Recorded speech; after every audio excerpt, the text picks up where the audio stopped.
Hello दोस्तों, आज हम आपको इस्लामिक इतिहास के एक ऐसे दर्द भरे वाक्य को बताने वाले हैं जिसका नाम सुनकर आज भी मुसलमानों की आंखें नम हो जाती हैं। ये कहानी है इमाम हुसैन और यजीद की। ये कहानी है अच्छाई और बुराई की, जिसे दास्तान करबला कहा जाता है। इस वीडियो में आपको पता चलेगा क्यों इमाम हुसैन ने यजीद की हुकूमत को मानने से इनकार कर दिया और क्यों इमाम हुसैन को करबला बुलाने वाले लोगों ने ही उससे गद्दारी की। इस कहानी को समझने के लिए आपको 1400 साल पीछे जाना होगा, जब इस्लामी तारीख की पहली सल्तनत राशिदून खिलाफत अस्तित्व में आई, जिसके पहले खलीफा हजरत अबू बकर, दूसरे खलीफा हजरत उमर और तीसरे खलीफा हजरत उस्मान बने। लेकिन जब हजरत उस्मान को कुछ लोगों ने शहीद कर दिया तो हजरत अली चौथे खलीफा के रूप में गद्दी पर बैठे। लेकिन एक ग्रुप ने हजरत अली को खलीफा मानने से इनकार कर दिया, जिनका लीडर था हजरत मुआविया, जो सीरिया का गवर्नर था। क्योंकि मुआविया और हजरत उस्मान एक ही खानदान से ताल्लुक रखते थे। आगे बढ़ने से पहले आप मुआविया के बारे में थोड़ा सा जान लीजिए ताकि आगे की कहानी अच्छी तरह समझ में आए। इस्लाम के आखिरी नबी प्रोफेट मोहम्मद सल्लल्लाहु अलैहि वसल्लम की पैदाइश से पहले अरब में एक बहुत बड़ा खानदान था जिसे कुरैश के नाम से जाना जाता था।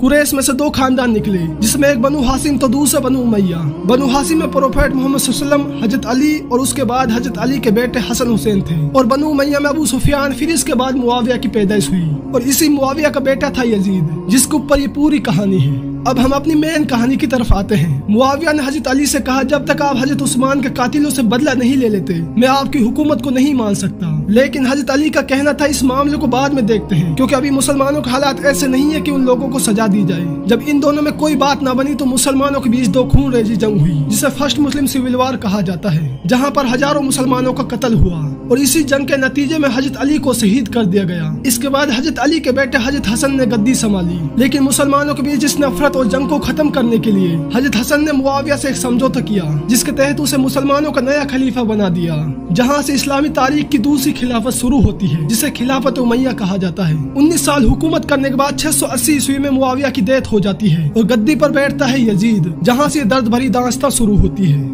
आगे बढ़ने से पहले आपसे एक छोटी सी रिक्वेस्ट है, प्लीज वीडियो को लाइक और चैनल को जरूर सब्सक्राइब कर लें। ये आपके लिए फ्री है पर हमें इससे बहुत मोटिवेशन मिलता है। खैर, जैसे ही यजीद गद्दी पर बैठा, बहुत से लोगों ने यजीद को खलीफा मानने से इनकार कर दिया, क्योंकि लोगों के मुताबिक यजीद एक जालिम और मुसलमानों का खलीफा बनने के लिए योग्य नहीं था। और इन्हीं लोगों में से एक थे हजरत हुसैन इब्न अली रजी अल्लाह अन्हु। जब यजीद को ये बात पता चली तो उन्होंने मदीना के गवर्नर वलीद इब्न उतबा को इमाम हुसैन के पास भेजा ताकि वो उसकी खिलाफत को कबूल कर ले। लेकिन इमाम हुसैन प्रोफेट मोहम्मद सल्लल्लाहु अलैहि वसल्लम के नवासे थे। उन्होंने एक जालिम का साथ देने से बिल्कुल इनकार कर दिया और अपने साथियों के साथ मक्का चले गए। जब इमाम हुसैन मक्का पहुँचे तो कूफा, जो आज इराक में है, वहाँ से हजारों खत आने लगे जिनमें लिखा था कि कूफा के लोग इमाम हुसैन को खलीफा बनाना चाहते हैं। तो इस बात की सच्चाई के लिए इमाम हुसैन ने अपने सहयोगी मुस्लिम बिन अकील को कूफा रवाना किया। जब मुस्लिम बिन अकील कूफा पहुंचा तो वहां हजारों लोग इमाम हुसैन को खलीफा बनाने के लिए तैयार थे और इसी के चलते मुस्लिम बिन अकील ने इमाम हुसैन को एक खत लिखा कि आप फौरन यहाँ आ जाएं। और उधर यजीद को इस बात की खबर लग गई कि कूफा के लोग इमाम हुसैन को नया खलीफा बनाना चाहते हैं। तो यजीद ने इब्न जियाद, जो कूफा का गवर्नर था, उसे आदेश दिया कि जल्द से जल्द कूफा के हालात को सुधारो।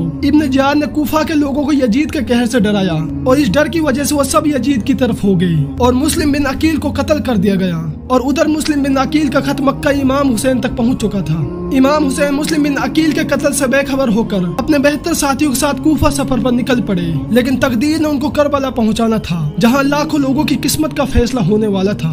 2 मुहर्रम को इमाम हुसैन कूफा पहुंचे, जहां पहले से यजीद की आर्मी उनका इंतजार कर रही थी, जिनका लीडर था उमर इब्न साद। इब्न साद ने इमाम हुसैन को कूफा में इंटर होने से मना कर दिया। जब इमाम हुसैन के पास कोई रास्ता न बचा तो उन्होंने अपने घोड़ों को वापसी मोड़ लिया और एक रेगिस्तान में पहुंच गए। हजरत इमाम ने किसी से पूछा ये कौन सी जगह है, तो जवाब आया ये करबला है। इसके बाद हजरत हुसैन ने अपने 72 साथियों के साथ करबला के इस मैदान में खेमे डाल लिए और उधर यजीदी फौज कई हजार की तादाद में करबला पहुंच गई। यजीदी फौज ने इन 72 साथियों को चारों ओर से घेर लिया।